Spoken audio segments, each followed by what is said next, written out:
Welcome back. We're cutting across live now to the vice presidential debate that's on in the Salt Lake City. All of you, with sons and daughters serving in our military. President Donald Trump not only respects but reveres all of those who serve in our armed forces, and any suggestion otherwise is ridiculous. Thank you, Vice President Pence. The American people deserve, Susan, the American people deserve to know. Vice President Pence, I did not, excuse me, Susan, I did not create the rules for tonight. Joe Biden. Your campaigns agreed to the rules for tonight's debate with the Commission on Presidential Debates. I'm here to enforce them, which involves moving from one topic to another, giving roughly equal time to both of you, which is what I'm trying very hard to do. Go right ahead. So I want to go ahead and move to the next topic, which is an important one, as the last topic was, and that is the Supreme Court. On Monday, the Senate Judiciary Committee is scheduled to open hearings on Amy Coney Barrett's nomination to the Supreme Court. Senator Harris, you'll be there as a member of the committee. Yes. Her confirmation would cement the court's conservative majority and make it likely open to more abortion restrictions, even to overturning the landmark Roe v. Wade ruling. Access to abortion would then be up to the states. Vice President Pence, you're the former governor of Indiana.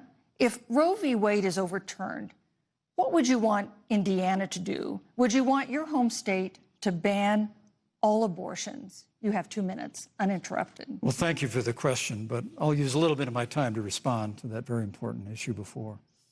The American people deserve to know Qasem Soleimani, the Iranian general, was responsible for the death of hundreds of American service members. When the opportunity came, we saw him headed to Baghdad to kill more Americans. President Trump didn't hesitate, and Qasem Soleimani is gone. But you deserve to know that Joe Biden and Kamala Harris actually criticized the decision to take out Qasem Soleimani. It's really inexplicable, but with regard to Joe Biden, it's explainable. Because history records that Joe Biden actually opposed the raid against Osama bin Laden. It's absolutely essential that we have a commander-in-chief who will not hesitate to act to protect American lives and to protect American service members, and that's what you have in President Donald Trump.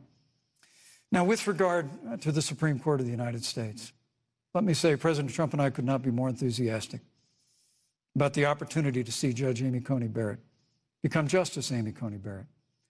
She's a brilliant woman, and she will bring a lifetime of experience and a sizable American family to the Supreme Court of the United States. And our hope is, in the hearing next week, unlike Justice Kavanaugh received with treatment from you and others, we hope she gets a fair hearing. And we particularly hope that we don't see the kind of attacks on her Christian faith that we saw before. I mean, the Democrat chairman of the Judiciary Committee before, when Judge Barrett was being confirmed for the Court of Appeals, expressed concern that the dogma of her faith lived loudly in her. Dick Durbin of Illinois said that it was a concern. Senator, I know one of our judicial nominees you actually attacked because they were a member of the Catholic Knights of Columbus, just because the Knights of Columbus holds pro-life views and Thank you, Vice President Pence. So my hope is that when the hearing takes place, that Thank you, Vice President Pence. That Judge Amy Coney Barrett will be respected, Thank you, treated Vice President respectfully, Pence. voted and confirmed to the Supreme Court of the United States. Senator Harris, you're the senator from and former Attorney General of California. So let me ask you a parallel question to the one I posed to the Vice President. If Roe v. Wade is overturned, what would you want California to do? Would you want your home state to enact no restrictions on access to abortion? And you have 2 minutes uninterrupted. Thank you, Susan. First of all, Joe Biden and I are both people of faith, and it's insulting to suggest that we would knock anyone for their faith. And in fact, Joe, if elected, will be only the second practicing Catholic as president of the United States. On the issue of this nomination, Joe and I are very clear, as are the majority of the American people. We are 27 days before the decision about who will be the next president of the United States. And, you know, before, when this conversation has come up, you know, it's been about election year or election time.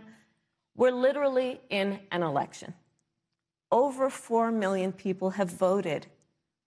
People are in the process of voting right now. And so Joe has been very clear, as the American people are. Let the American people fill that seat in the White House.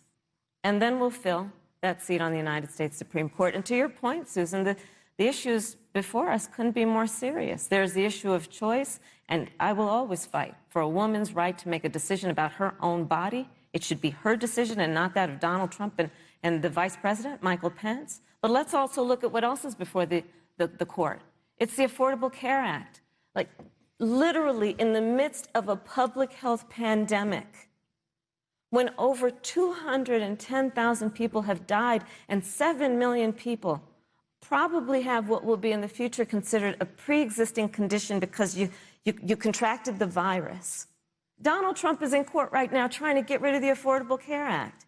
And I said it before, and it bears repeating. This means that there will be no more protections if they win for people with pre-existing conditions. Yeah. This means that over 20 million people will lose your coverage. It means that if you're under the age of 26, you can't stay on your parents' coverage anymore. And here's the thing. The contrast couldn't be more clear. They're trying to get rid of the Affordable Care Act. Joe Biden is saying, let's expand coverage. Let's give you a choice of a public option or private coverage.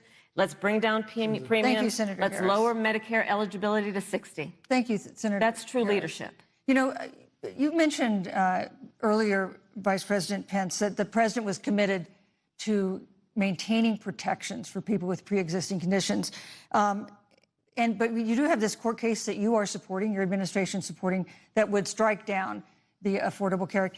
The president says, President Trump says that he's going to protect people with pre-existing conditions, but he has not explained how he would do that. And that was one of the toughest nuts to crack when they were passing the Affordable Care Act. So tell us specifically, how would your administration protect Americans with pre-existing conditions to have access to affordable insurance if the Affordable Care Act is struck down?